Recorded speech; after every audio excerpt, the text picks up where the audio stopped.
So, Yeah. So from what I understand, the East Coast Reclamation started sometime in the mid-60s, right? So y'all were right there, right? You Yes. experienced the reclamation. Right? Yeah. What did you see? Oh, there's this, okay. They transport sand from, I think, from the inside From Bedok, Singapore, from Bedok. inside out, and you can see long, like, conveyor belts. Yeah. The sand was from Bedok. Yeah, The whole think they- Bedok estate was leveled leveled down to flat. Bedok New Town now. Yeah. So all the soil went out into the sea. Yeah. So yeah, because the whole place is actually a whole hill. The whole Bedok New Town was actually very hilly. Where Anglican High School Yeah. is the last of the high points. After that, everything was leveled. So the sand came in through conveyor belts. We could see the conveyor belts in the distance, not really next to our house yet.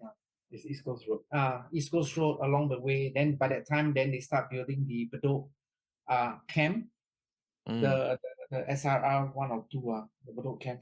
So that came out already. They were around before we left because the soldiers walked by our kampong house for the route marches, Yeah. Then the surprising that our kampong people all were shift to the housing board.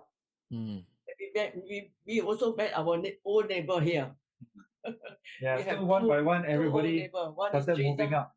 one is Ayong I think once they saw reclamation, they knew lah. that it's a matter of time. Right.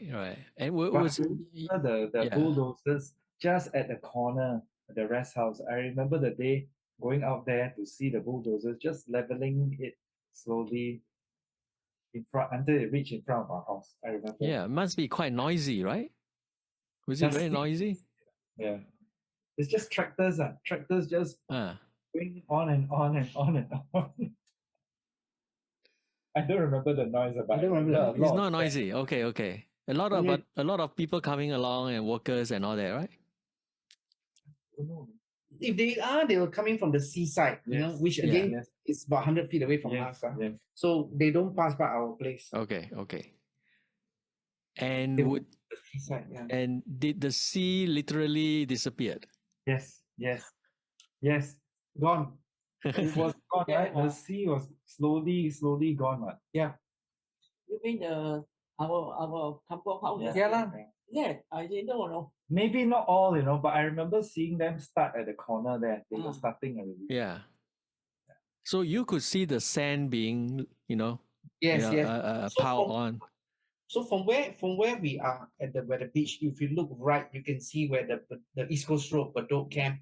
Yeah, they were already so the reclamation started from there.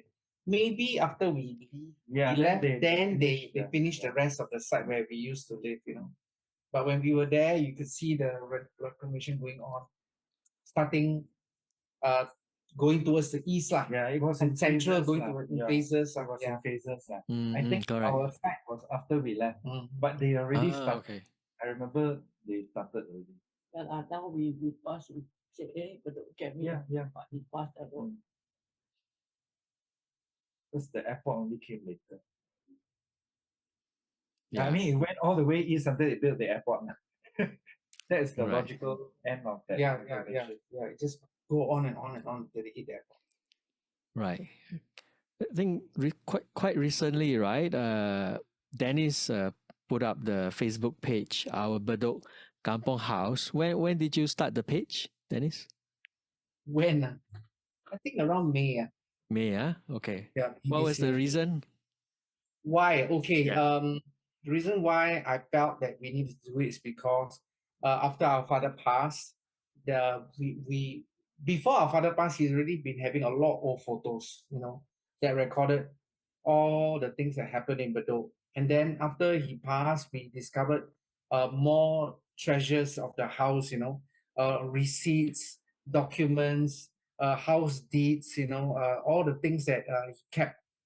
And we were able to get all these things. So, I mean, we discussed among ourselves, and I thought, why not we start something that can possibly share out to the whoever is interested to hear about what it's like living in a kampong.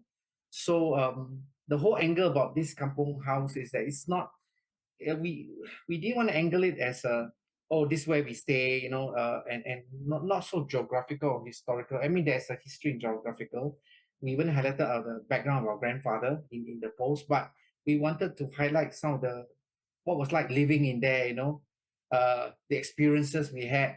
And so there's a lot more stories coming up, and how it's sort of aligned with some of the things that happened in Singapore, where we went to school and all that. So it was more a lifestyle sharing, but because we have all these things that we have collected, and just like such a waste not to tell this story about this particular part of our life. Even though it's just 20 years, actually, the house was bought and we left 20 years, but a lot of things will happen. A lot of people live there. Our grandparents and their immediate children all passed on already, but we think that there's a lot of nice stories and interesting nuggets, So instead of having sporadic sharings of different things that happened in the past, we wanted to put it all under the umbrella of that house, and what we experienced living there. So in the future, we will have stories about, we talk about snakes, that we even talk about the terror we both felt when we had that monitor lizard visit us, and many other stories, yeah. So that's one reason why we wanted to do this.